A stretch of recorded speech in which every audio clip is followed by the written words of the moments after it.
Assalamualaikum dear students. I hope that you're all fine by the grace of Allah Almighty.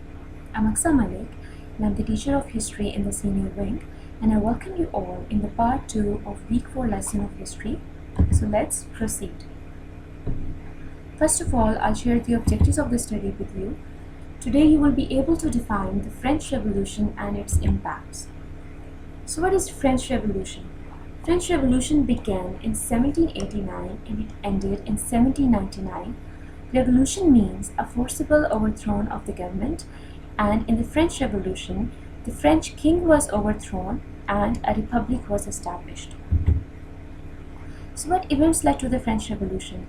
Dear students, I would like you to listen to this lecture very carefully because I would narrate it just like a story. So it all began from the Age of Enlightenment. As in our previous lecture, we have discussed that during the Age of Enlightenment, the ideas of liberty, the individual rights, the freedom were promoted. And what happened that many states in the Europe, they started to get rid of the monarch, and finally they were becoming the republic states. And at the same time, a revolution came in the America, and America also became a republic state. So on the one side, a huge change was going on in the Europe and in the American sector, while on the other side, the France was still following the old traditional practices. And what were those old traditional practices? Because it was still ruled by the king.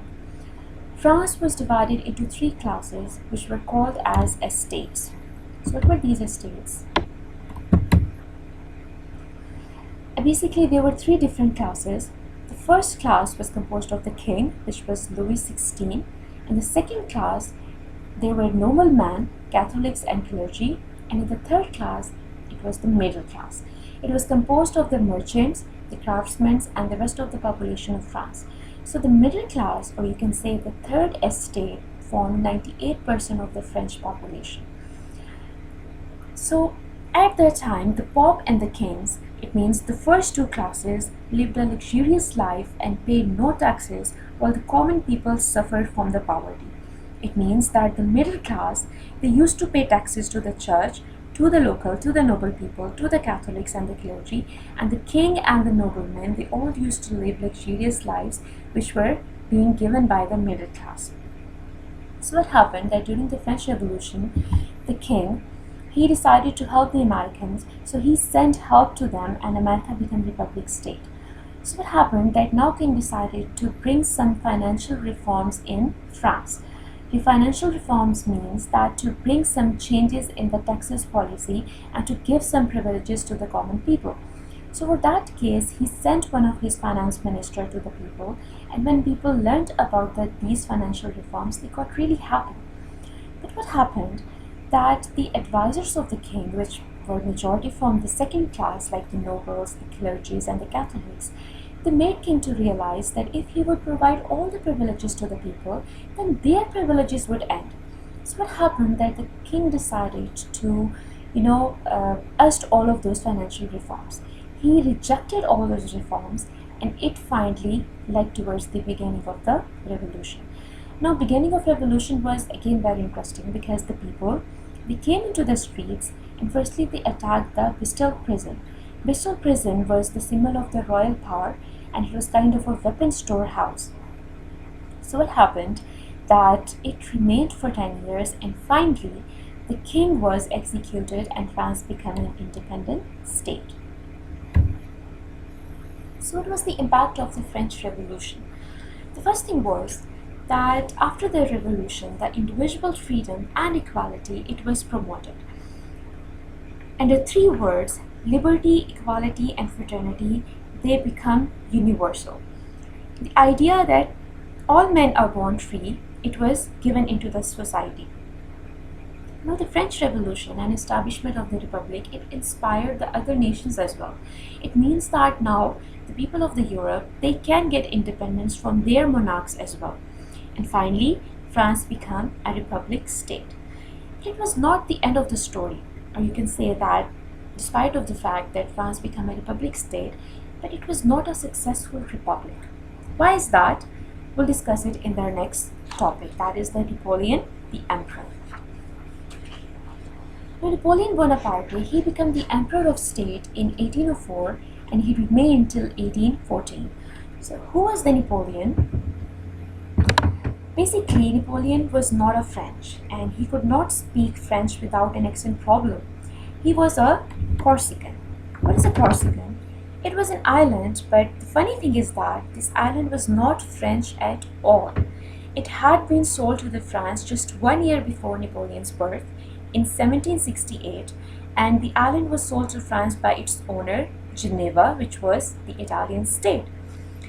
So what happened that during the French Revolution, a lot of the noblemen were in the army, and because of the revolution, they left the state.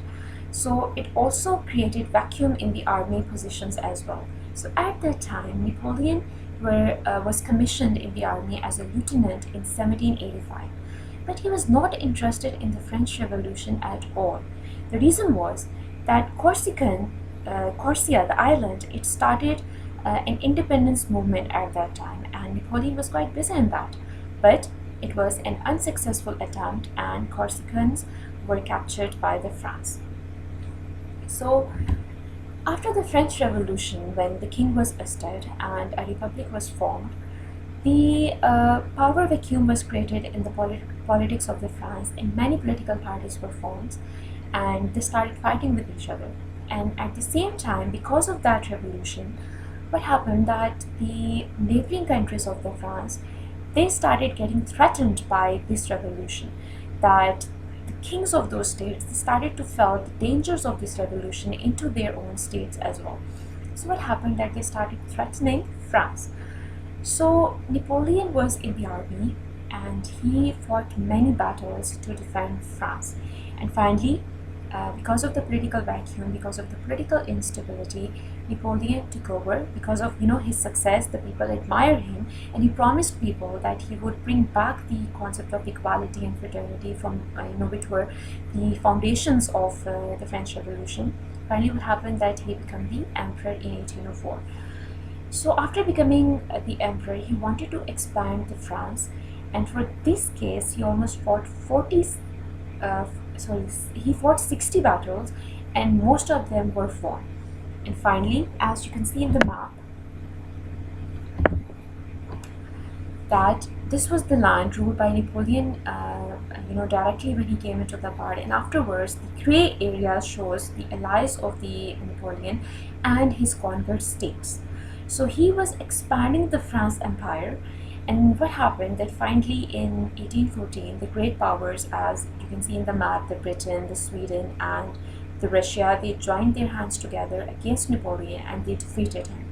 And Napoleon was ousted, and Louis XVIII was, a young Louis XVIII was imposed on the French throne. But Napoleon didn't end here. In 1815, he again, gathered his army and he attacked at Belgium at the place of Waterloo, but he again met with a decisive defeat. And finally what happened that he was captured by the Britain and he was sent to exile in an island called Helena, where he died in 1821. He tried to escape twice from that island, but again he was captured and he died in the prison in 1821. So that's it for today. Now let's discuss about the assignments. The first thing is that you are supposed to write the meanings of any 7 difficult words other than the words given in the glossary. It means that read out the current topics which we discussed in this and the previous lecture and find out the difficult words and write down their meanings. And afterwards, watch a documentary on French Revolution and Napoleon Bonaparte on internet to assess and analyze the causes of French Revolution. So that's it for today. Dear students, stay safe and stay healthy. Thank you very much and have a nice day.